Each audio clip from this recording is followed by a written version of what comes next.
Hello and welcome everyone in another episode of Researchers Celebrity. Today we have Dr. Sharan Angadi with us. A brief introduction of Sir. He has done his bachelor's in agriculture from University of Agricultural Sciences, Bangalore, India. For masters in genetics and plant breeding, he attended Tamil Nadu Agricultural University, Coimbatore. And for PhD in genetics, he did at Indian Agricultural Research Institute, following which he joined Agricultural Research Service in India, where he served up until senior scientist, and then joined Pro Agro PGS, which was later on acquired by Nunhams, where he started and served in different roles, starting from head and research, global head, and research director, all of those. With this brief introduction, we'll say thank you so much, sir, for taking time out for this conversation. My pleasure, Rajan.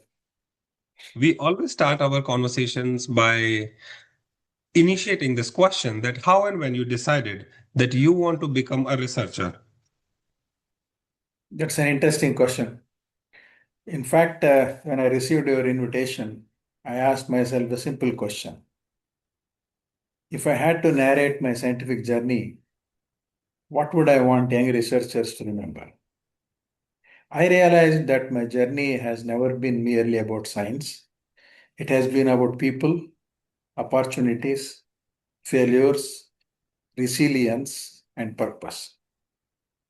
I never planned a global career. I simply kept saying yes to opportunities that aligned with my curiosity.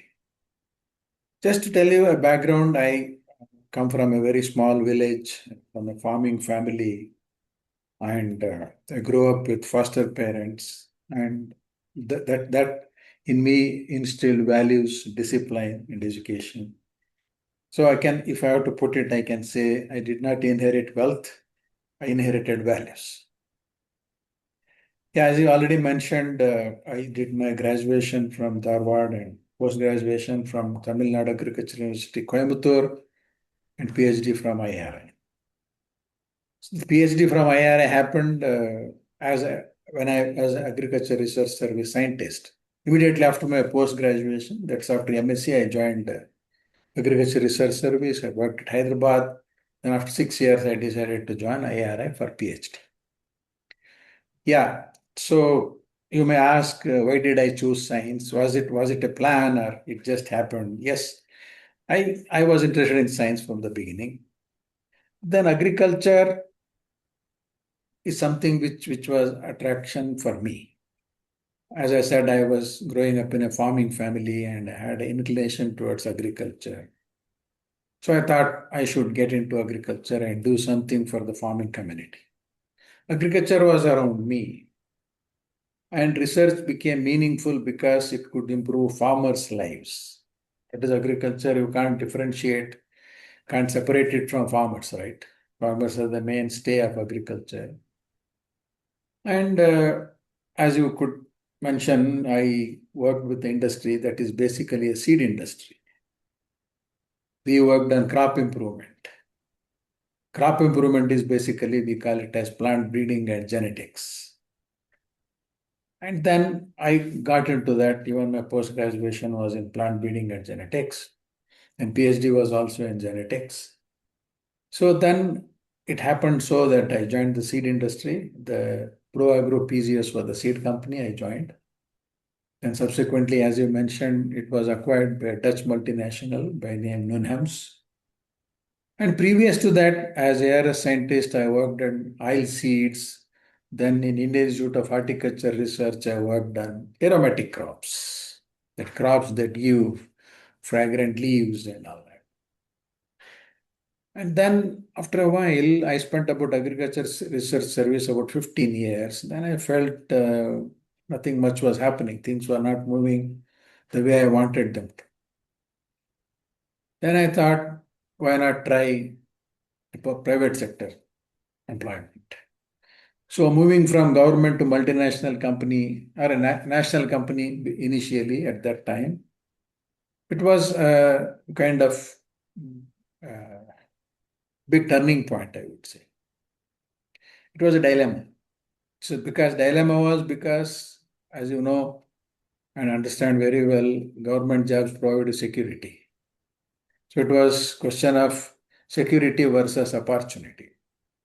Opportunities were there in public sector. Government jobs opportunities were there, but then somehow things were not happening to the extent I wanted them to. And then I can say the biggest career decisions are rarely comfortable. So when I decided to leave my cushy 15-year long, very secure and safe agriculture research service job as a senior scientist, many people said, "Why are you leaving the security of this? You don't know private sectors, they will hire you fine, but then uncertainty is always there, risk is always there." So I thought, like, let me try, let me take this risk. Because at one stage, when you feel stagnant or when you think things are not happening the way they want them to, so you try to experiment with outside thing. That's how I got into this private sector research. But all through research has been in public sector as well as private sector. Research has been my what is called passion. I always wanted to do something different, find out something new, help the people, help the farmers grow better crops, see how their lives can be better by our research. Incidentally, when I was in my first year of BSc Agriculture, the year was 1970, Arman Borlaug, must have heard his name. You are in the same university where he worked, I think, right? So he was hailed as father of Green Revolution, and he was awarded Nobel Prize in the year 1970. That was a decision, I think, that influenced me why should I go for plant breeding? What Dr. Borlaug said was very deeply ingrained in my mind. He says, plants speak to you, but they whisper, listen to them. To me, that meant look at the plants very closely, live with them, and try to understand their language, work very closely with the plant. That gave me a very good idea. I thought this is really interesting. This could be. That's how, in my post graduation, I chose plant breeding and genetics, and then uh, that was the way it was. And then I enjoyed every moment of my research career, either in public sector or private sector. It was very interesting, challenging, never boring. It was never routine. It was never repetitive. Every day was a challenge, and then I enjoyed that. It was little irksome, you would say, at some times, but then that was okay. Because irksome when things do not happen the way you want them to. The things don't happen the way you want them to. That's not research, right? Research always things can be different than what you expect. Yeah, that is I think that I answered that part of your question, why I got into Absolutely. research. Yeah, yeah, This is a great start for the conversation. yeah. Normally, how we do this, like this entire journey of yours, will take breaks in different parts because of the keeping the audience in mind. Like, first, we'll say that you already had a secure job, as you mentioned. You had a Yes, secure yes. job. You Mhm. had that cushion and everything well established there. And then you chose, because this is now dilemma in most of the researchers wherever they are. Either they are not very content, or because of this sense of insecurity, they choose something which is probably not their first choice. Their first choice might be going for industry or opportunities and abroad, and then they have something in hand which is not, again, more comforting, more soothing, so they, well, lie back onto that. So for those researchers, based on your experiences, should they make a balance of that, or make a true call which make them more feel accomplished in later in their life? Yeah, that's a good question, and I think I need to elaborate a little bit on that. So when I look back, as I think we can now say, I have been in this field for about almost 5 decades, right? So when I look back, I feel my greatest contribution is not only the varieties, the crops we developed, but the scientists we helped nurture. That's very important from your perspective. The young scientists who come out of the college, as you rightly said, they look for a better opportunity and less risky and safe jobs and secure environment to work, and job satisfaction is another thing, which is very, very important. People work for job satisfaction. Money is there, but money is secondary, in my opinion. Just giving them money and keeping them idle doesn't help. They won't stay, they will quit. So then, probably then it leads to the second question, like what kept me fascinated by science for more than 5 decades? So there is interesting saying, Rajan. See, you choose a job you like and you don't have to work for a single day. I think I chose what I liked, so I enjoyed every moment of it. And to these younger generation, they want quick results. And then with advancement of technology and so many gadgets available, so many avenues, opportunities, they always want to shift quickly. And I think that doesn't help. They have to, it doesn't mean they have to stick to one job. They can be shifting, they can experiment different things, go to different areas and experiment with different things. But then ultimately choose one thing and stick on to that and work very well in that. Then sometimes people ask me whether I still enjoy science after all these years. My son, my answer is that science has become even more fascinating. Mhm. We all scientists, we believe and we also know, we all develop our concepts or progress based on what others have done previously. So it is like they say, you stand on the shoulders of the previous scientists and look through a binocular to the future. That's how the science works. Huh?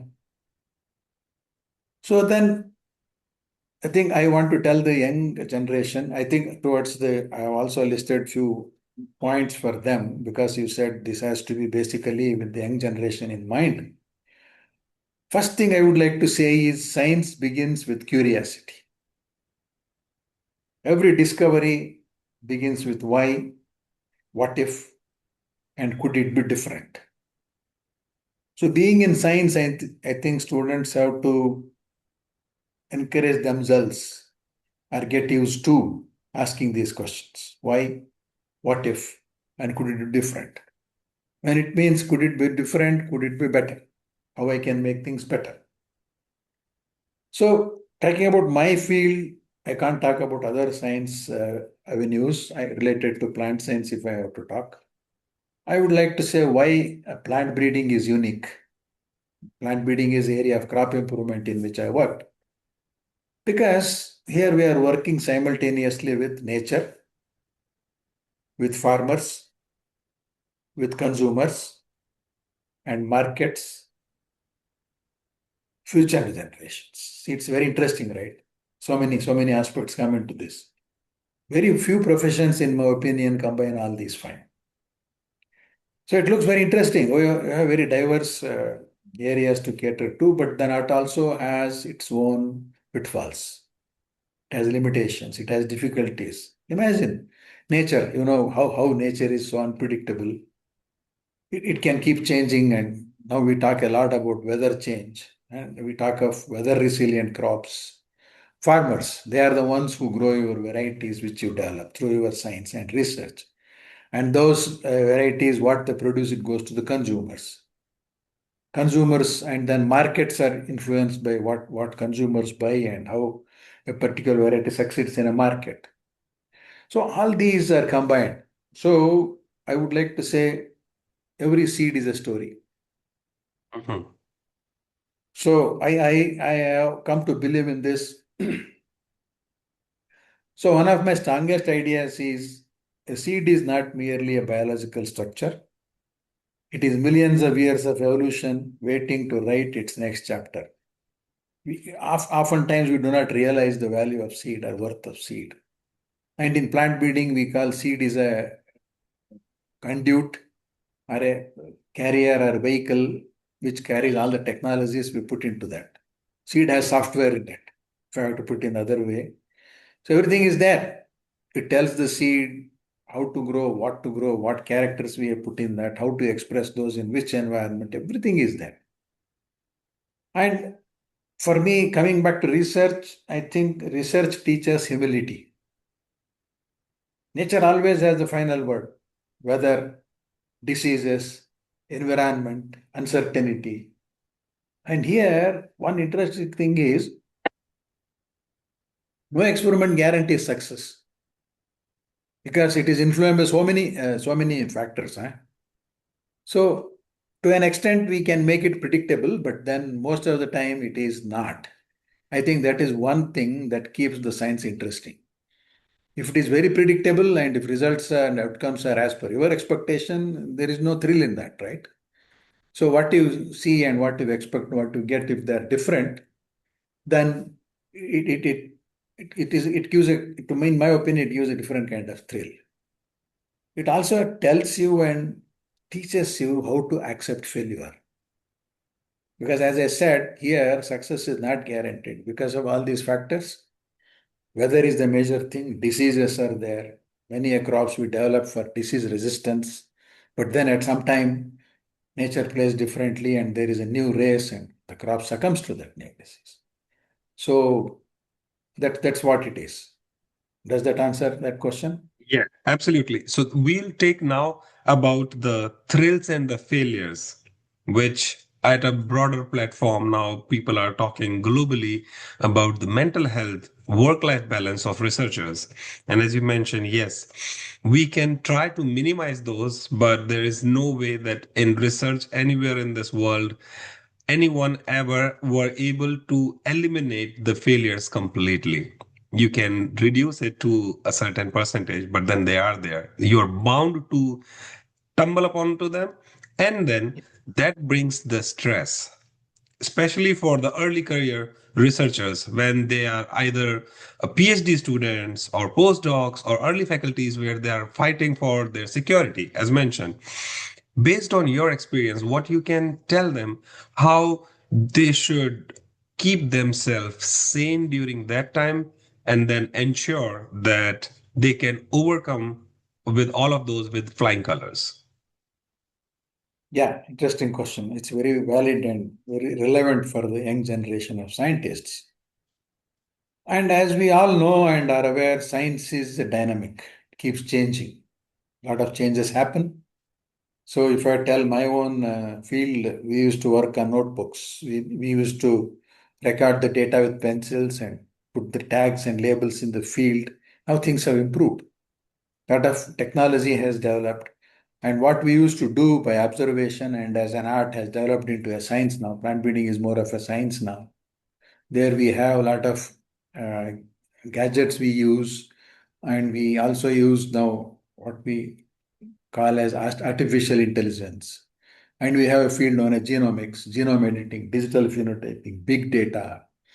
Technology evolves every decade. Scientific integrity stays same. It has to same. It has to be same. So coming to your question of work-life balance and failures and the stress it brings, I think you have to have patience. I think I mentioned this earlier. You have to be patient in science. Just impatience doesn't help. It doesn't get you the results or success you want. Stress, of course, is there in every field, but I can confidently say in my field, at least I didn't experience or face that much stress as many of the IT guys or current people keep saying. As I said, we used to work in the field, work with the plants. When we go and show them in the field and see them grow, how they are behaving, whether they are doing what we are expecting them to do, it was very kind of distressing kind of thing. I was never stressed in my job. Of course, in private sector, targets are given and you have developed particular variety by that particular year, and this much budget is given, and budget has to be justified. All those things were there. But then this kind of stress, which I think current generation of software engineers or other professionals face, I think we didn't. That way, I should say I was fortunate. Yeah, I think, as I said in the beginning, you choose a job which you like, and then you don't have to work even a single day. That means it keeps you do a job like a hobby. I enjoyed my job like a hobby, I should admit. I used to go every day in the morning to the field, walk in the fields. Many of the friends who worked in other jobs or other industries, you going on a picnic every day in the morning. You go to the field and enjoy in the open air, walk among crops, and then take observations. I think that was a kind of, I would say, very enjoyable job. Yeah, I think you And don't I have to think stay less. Yeah, as you mentioned that choose a job what you like, probably that is the reason that you have never experienced that stress, because whatever observations you are having, you are enjoying it thoroughly. And that keeping that curiosity open also opens another door, that when you have an hypothesis, either your results follow or don't. When they do not often, then because of the curiosity, you are now leading up to another research question and more focused onto that. Whereas if it would have followed your hypothesis, you already have results, publication, and then done with that. But here now you have branching out from the basic idea and then move on. So that is all the good part of it. Okay, you're not stressed, all going well. But there are real stresses also, like for a PhD student, even publication. And as you said, uh, it is not very easy for having the time limited research done, correct? Like within 3 or 5 years, the student has to publish, has to get graduate. In like we can say that 2 decades ago, some of the PhDs have gone more than 6, 7 years, correct, which correct. is not very because of different reasons, like kind of different field of research they were in or so. Now, with this technology, as you said, that technology changes every decade. Now, the Yes, students actually keep three, especially in Europe, you have given 3 years to complete the PhD. And sometimes it still goes like in globally, 5 years is a standard gold standard that, okay, you should be able to finish your PhD in 5 years. What will you suggest to all these young researchers who are navigating their path through their PhDs, that how to handle this or keeping the timelines actually, because you already know that what time you have, how they should come up with the goals which they can fulfill in that given time without having too much of stress onto them. yeah, good question, Rajan. Again, as you rightly said, the PhD programs are time bound. They have to be finished in a particular time frame. And in agriculture, at least we have a coursework. That means we have to study many courses, and alongside you also to take up research, field research. I think what is important is I feel time bound is important. Like in olden days, people used to take 5 years, 6 years. That's not what I'm saying. That's not correct. If you plan very well and assign time for each of the activities which you need to carry in your research program, you can finish it in a prescribed time. That is possible. That depends again on planning. I always have an interesting saying on planning. It is said, if you fail to plan, you plan to fail. So planning is very, very important in my opinion. Mhm. If you fail to plan, you plan to fail. Very interesting. I like that saying very much. So as you rightly said, stay curious. Curiosity is there, and that's how you try to find out a research program.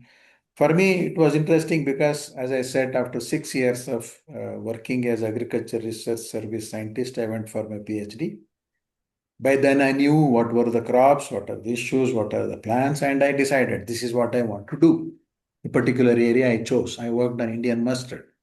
We call in scientifically it is Brassica jonesii. I wanted to have a hybrid technology in that. I planned everything, and as soon as I joined, I planned my field crop, then studies, everything. I think what again is important is again I want to emphasize planning. Planning is very, very important. And then in the field crops, there is nothing like a fixed thing. There is nothing like a expected result has to happen like this because it varies from place to place. If I grow the same variety in different places, it behaves differently because weather is another aspect. And then I feel you are intelligent, fine. But then you have to be also curious. In my opinion, curiosity outlives intelligence. Sure. You are intelligent, fine, but then you have to be curious. You have to find why this is happening. Why can't I do this? How can I improve on this? How can I do this better? These aspects have to be there to plan anything well. Then, of course, as I said, you also mentioned failure. I think it is said, old saying, failure is the stepping stone for success, they say. For me, if I have to put it differently, accept failure. For me, failure is data. Every unsuccessful experiment narrows the research because that doesn't work. So you leave it.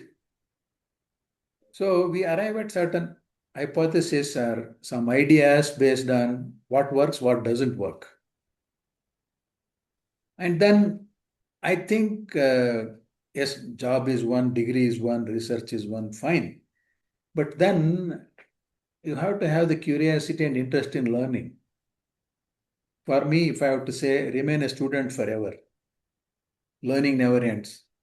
Even today, after 50 years in the field and having gone through so many transformations, changes, I try to keep myself updated of what's happening around me, how I can use it. I may not be able to do it full time, but at least I know how it can be applied. And more than that, another part which you need to be very aware is character matters. Knowledge gets you noticed, and integrity earns trust. You are knowledgeable, fine, but then you have to also have integrity. Solve problems, that is the purpose of any research. Any research addresses a theory or a particular topic which you want to solve. Solve problems, publish papers, but also see how it can improve lives. It applies to any field, more so in agriculture, because I said in already it has to be concerned with farmers, consumers, market, everything. So, but also think about how it improves. And one more thing, I think most of us who want to pursue science as our career, we must work on how to leave the science better than what it is today. What I Lovely. can add, what I can add in terms of knowledge, leave it better than what I found by adding my research, my thoughts, my research, how I can improve science. And then I have another idea where we have a social responsibility as scientists. Mhm. You have to communicate science. You have to involve people in your scientific work. You should not be working in isolation, especially in agriculture and in plant breeding. We have to be aware of the ground realities, what the farmer needs, what are the real practical problems, how to solve them. All these aspects have to be taken into account. That's why communication becomes very, very important. And tell the people in a very simple language they can understand. But what are the implications of what you are doing as research? Then, over and above that, you collaborate. These are all points I am trying to make for the young generation. Collaborate. Always, research is a discipline, a multidisciplinary work. Research is done by teams. It is not individual effort. You contribute. You have a contribution. You are one of the team members. And any research program is as effective as the team that comes with that idea. Everyone has a contribution to make. There, you find oftentimes people want to grab the credit and they don't admit it is a, what do you call, teamwork. I did this, I did this. I think that concept of I should go, it should be we. I think then that collaborative spirit comes in. So I think in the future, it is the collaborative research that comes more into the fore. And it is future discoveries belong to multidisciplinary teams. Even in plant breeding, if I have to say my own example, we involve an entomologist who works with insects. We involve a pathologist who works with diseases. We involve a physiologist who works on drought and other stress tolerance and all that. It's a teamwork.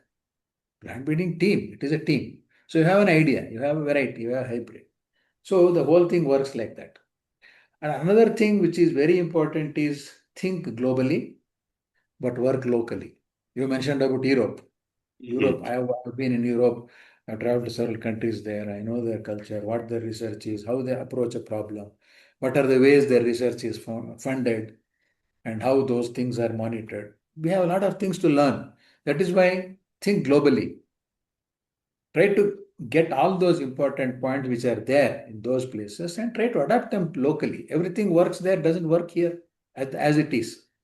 Otherwise, we would be doing one country research and every country in the world can grow that. That doesn't work there, especially in crops. Even if you have a crop growing in Europe, you need to bring it to India, grow it here, acclimatize here, develop something suits this weather. So many things keep happening. That's why I feel think globally, work locally. That's very, very important. So global science and local impact. That's my message for Wonderful. that. And then I feel this students they need to be mentored. Yes. Mentoring is very important for them. So they have to look for people in their area. They have to decide on what really they want to do. Choose an area of research, focus on that, and look for people who are known in that area. So they can mentor them. Mentoring is very important. So now for me, being in the field for so long, I also do this mentoring a lot. I'm part of a foundation which we call as Advanced Training in Plant Breeding. So after my retirement from active service, I am involving in training people. You go to the industry, talk to the people, tell them what to do, how things work, because these are things which we learned hard way by True. working on our own, designing our own plans, hands-on training. This you don't find in any book. Book tells theory, but then we have tested those theories and see whether they work in practice or not. Those things we keep doing. And I said, as I said, by doing all this, we can all contribute to improvement of science. Career So is true. one thing, fine. If you make it a career, be passionate about it. Mhm. Do it fully well, what you are doing with full commitment. And that gives you a kind of joy and happiness. Yeah, of course, jobs are important, and those have to bring some value to the institutions where it is being done and add value to the science as it is. As I said, leave science in a better state than it you Mhm. found. Yeah. Absolutely. And I think this includes the idea of now when all the researchers says that let's make the world better place, let's improve the science, as you mentioned, like make it better than when you entered into it, give your impact into it. And then now let's see that how being curious helps people by Right. creating opportunities or redefining some of the basic concepts and see that how we can make with the holistic approach as you mentioned about interdisciplinary research which is now even more globally existing now people are talking from different research areas coming together to focus or creating better impact of one research question which if we say like if the same research question was researched 20 or 30 years ago will have so much different impact at that time now because of this interdisciplinary teams coming together working together and you focused about collaboration the teamwork that is even now more important there was time when science were almost happening in silos the one person is doing something and is not even aware that some person either in the same institute or in the same country is working on the same problem and then there was the fear of scooping the research like oh my story was almost done and now I see a publication and all my research is like of little impact we do not support any of those at stem for society when we have these thoughts with our researcher celebrities these conversations that nothing can lower down the impact of your research is equally important instead now with that positive thinking that okay this is what I was thinking. There are people other than me in this world who are thinking on the same line, giving better solutions to public. And then now we can collaborate to take this to a higher level. Having that thought of mind, you are always open for collaboration. You're not going to force yourself to that stress, as we mentioned about, because if you are too self-centered, then all of these things will bring stress to you. Whereas Yeah. when you are with the open-minded, so at the edge of the conversation, I would like to ask some word of wisdom, as we say, because you have dedicated most of your life to research. So based on your experiences at different level of beginner researchers, early career, middle, or the one who are either retiring or retired, how they should put all of their life learnings and give this to the next generation. Give it to the next generation. I was reading a very interesting book. I think you also heard of that book. Die Empty. Don't Mhm. carry anything to your Nice. grave.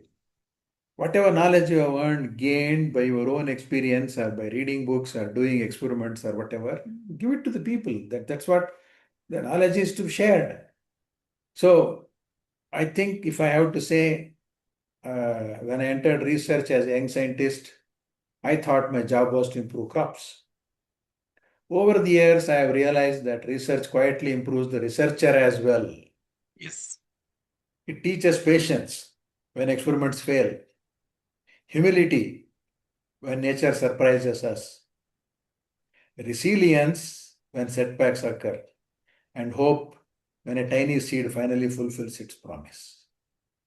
I think this way I want to summarize my nearly 5 decades. And looking back, I have come to believe that careers are not built by avoiding uncertainty, but by embracing it. Mhm. Every meaningful journey begins with curiosity and grows through perseverance. I think this is very, very important. And then you also made a very important, interesting point. Yes, several teams work on one particular aspect, and suddenly one team comes up successful, and all other teams who are working there left in the lurch. What happened? We were doing all this. Suddenly, this happened. This happens very much in our industry, Rajan. Mhm. We work on a particular crop, like let us say tomato. I want to develop a tomato hybrid with resistance to these diseases.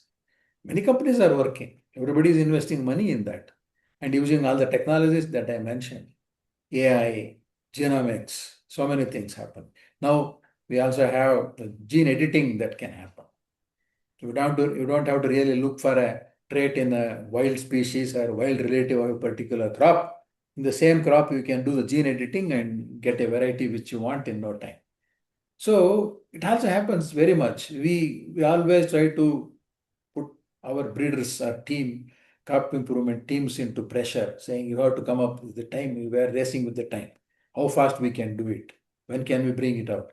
By then, some other company comes and puts the hybrid in the market, and we lose that aperture. We lose that slot. So such disappointments are there, but take them in your stride. Always try. Never lose hope. Never lose hope. Keep your curiosity intact, patience intact, be resilient, face the challenges, face the problems as they come. Just don't get discouraged. Arey, ye nahi hua, what will I do now? I am lost. That I think not only in my field or any science for that matter, disappointment should not be taken as a discouragement or setbacks. They're there. Take them. I think it is easier said than done. Now that I have come through all this and all the problems I have faced, I have somehow managed. As I said, it was a teamwork. When things worked, I said team did very well. When things didn't work, I said I encouraged the teams. I supported them. Told we can do. Come on, it's okay. Take another area and let us do on this. So we try to also we in our area at least we try to put as they said, don't put all your eggs in one basket. We try to put resources in different areas and keep simultaneously, if not this, okay. I said in the beginning, what if this fails? The plan B is always ready. So like that, I think it is important to keep alternatives and work on aspects and don't just go with one particular aspect, focus, and if that fails, you are done. That shouldn't be happening, I think. So these are just thoughts which randomly come to my mind. And as I said, many of these could look coming from a person who has gone through all this and now he has nothing at stakes. I can go on talking. As they say, nothing succeeds like success. If you are successful, I consider to an extent I am, and people say I am. So I can say these things coming, I think it is nothing like one size fits all. Each one has a different aspect. And if many people come to me with individual issues, individual isolated ideas, I try to tell them, okay, for this can be tackled like this. As I said, it's not that one size fits all. There are different aspects and each can be tackled in a different way. Many of them have found that to be very practically useful. As I said, we also do this capacity building and training of people. And what we share from our experiences, that helps them. So, going by my own personal experience, I think it is very important for the seniors or people who have been in the industry or in the science for so long to share their experiences with the younger generation. Give them the knowledge. Knowledge is there for sharing. As they say, knowledge shared is knowledge doubled. It Yes, multiplies. That's what I think. If I have to put in a different way, every seed for me carries a story. I talk of seeds always because I was a that's seeds true. person. Mhm. My life has simply been a journey of discovering those stories in plants, in people, and in myself. Wonderful. I think to be a good scientist of relevance to the society and useful, you have to be a little bit philosophical about life also. You Yes. can't be a hardcore scientist. Yeah. So I feel sometimes many people have said this so that my work and my contributions have inspired them. So in my journey, if it inspires even one young researcher to remain curious, uphold scientific integrity, and dedicate science to the service of humanity, I think that's I have done my own. I think that is worthwhile. That's what I Wonderful. feel. Yeah, Yeah. and that was a great way to sum it up, sir. Thank you so much. To all the audience, will say that if you want to write to Dr. Sharan, you can write to him. If you Yes. want STEM for Society to put you in touch with our researcher celebrities, we are there to support you. The only thing which we ask is like, if research is the thing which makes you happy, we are here to support you. And we have a wonderful panel of our researcher celebrities who have gone through all the length and width of the different researches. So with this, we'll say thank you so much, Sharon, for taking time out and inspiring the next generation. Thank you, Raja. It has been my pleasure. Nice talking to you. It was a pleasure for us, sir, to have you on this series. And to all the audience, we can say stay tuned for another episode of Researchers Celebrities.